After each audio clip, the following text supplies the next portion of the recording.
Welcome back to the Buddhist Psychology Podcast. I'm Lisa Dale Miller.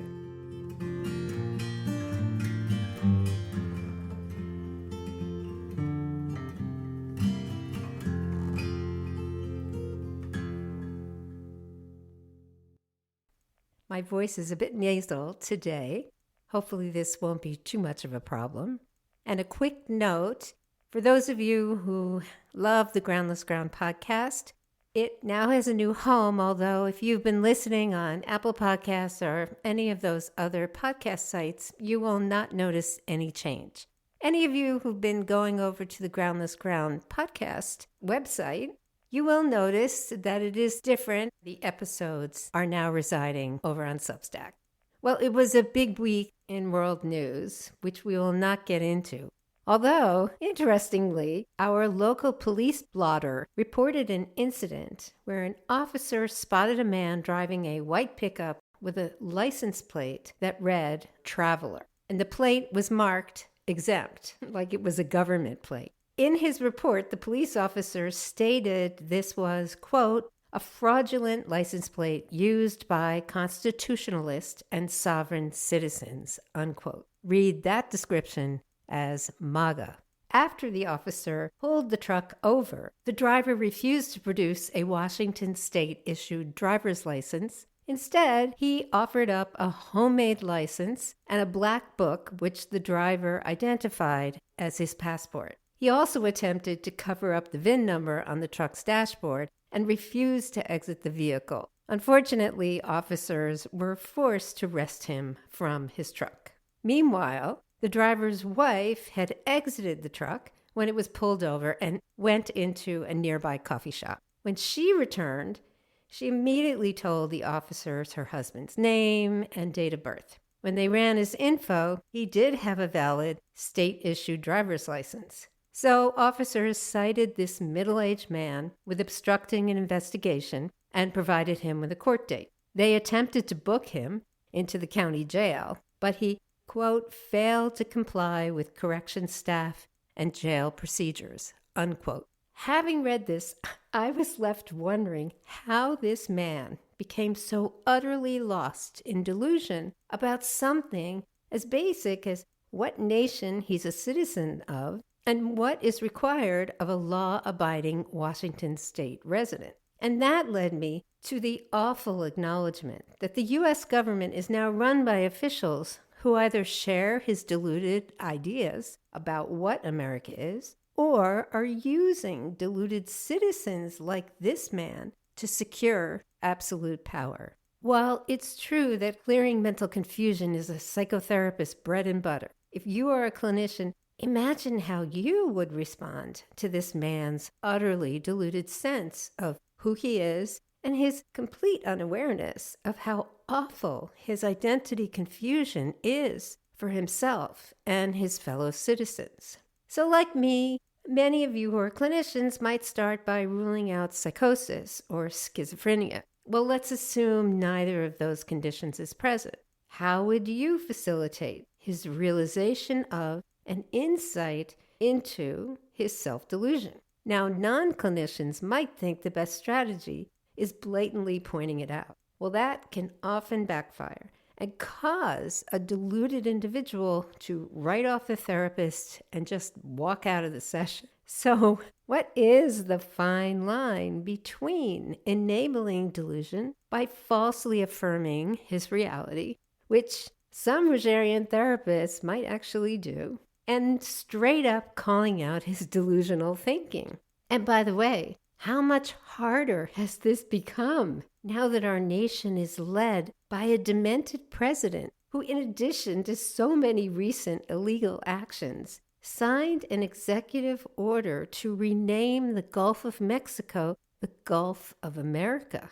We live in a time of farcical, mentally unhinged behavior being passed off as normal.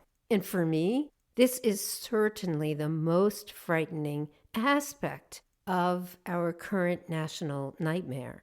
So in this topsy-turvy world, how do reasonable, intelligent clinicians call out injustice and wrongdoing while adhering to Buddhist psychological principles of wisdom, compassion, and ethical conduct. The Dhammapada, a collection of the historical Buddhist teachings, prescribes the following: abstain from evil, cultivate goodness, and purify the mind of afflictive thoughts and emotions, or what is known in Buddhist psychology as the kleshas, and also the maha kleshas, maha meaning great, so the great afflictive thoughts and emotions, of which there are three: greed, hatred, and delusion. These strategies help us fight against injustice, hatred, and wrongdoing, while vigilantly minding the arising of unwholesome habitual tendencies in our own minds so we don't generate more harm. The Buddha famously taught, hatred only begets more hatred, greed only begets more greed, and ignorance only begets more ignorance. So the appropriate tack is viewing this man as a human being lost in great mental suffering, and knowing, like all humans, he is innately capable of waking up and out of delusional thinking. That knowing automatically gives rise to a necessary heartfelt intention for his liberation. Then it is a must to accurately assess, am I the right clinician to facilitate that successful outcome? If I lose myself over and over again in aversive feelings toward his false views, Buddhist psychology would certainly recommend referring this man to another therapist. If instead I can retain wise view and compassionate care in the midst of his suffering, that modeling alone may be the most transformative intervention of all. Like Western psychology, Buddhist psychology acknowledges that greed, hatred, and ignorance are unconscious habits which feed a deeply embedded dualistic view of a reified self and that self's separation from its world. And that's the sense we get of I am inside this body and the world resides outside my body. This is the unconscious perceptive error that most permits someone like this man to separate himself from all other Washington drivers and self-justify installing a fake license plate and handing a MAGA land passport to a law enforcement officer. As I've said before, humans are tribal animals, and his tribe suffers greatly from a shared delusion of separateness from their fellow Americans. In his 2015 book, A New Buddhist Path, Buddhist scholar David Loy comments on the devolution of America's republic and democratic ideals. He says, unless social reconstruction is accompanied by personal reconstruction, democracy merely empowers the ego self. Insofar as I am still motivated by greed, hatred, and delusion, my freedom is likely to make things worse. So long as the illusion of a discrete self, separate from others, prevails, democracy simply provides different types of opportunities for individuals to take advantage of other individuals. Yes, that was written in 2015. Quite prescient, don't you think?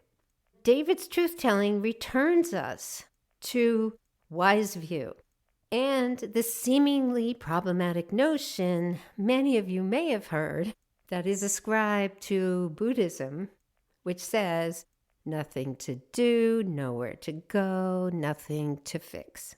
How does a clinician square that statement with what the historical Buddha's instruction of awakening zeal and striving for the non-arising of unwholesome mind states, and Mahayana Buddhism's commitment to a zeal for the bodhisattvic intention for awakening all sentient beings everywhere by doing the same thing, striving and having zeal for the non-arising of unwholesome mind states. This seems to me like a whole lot of doing in order to apply a powerfully transformative fix for human suffering.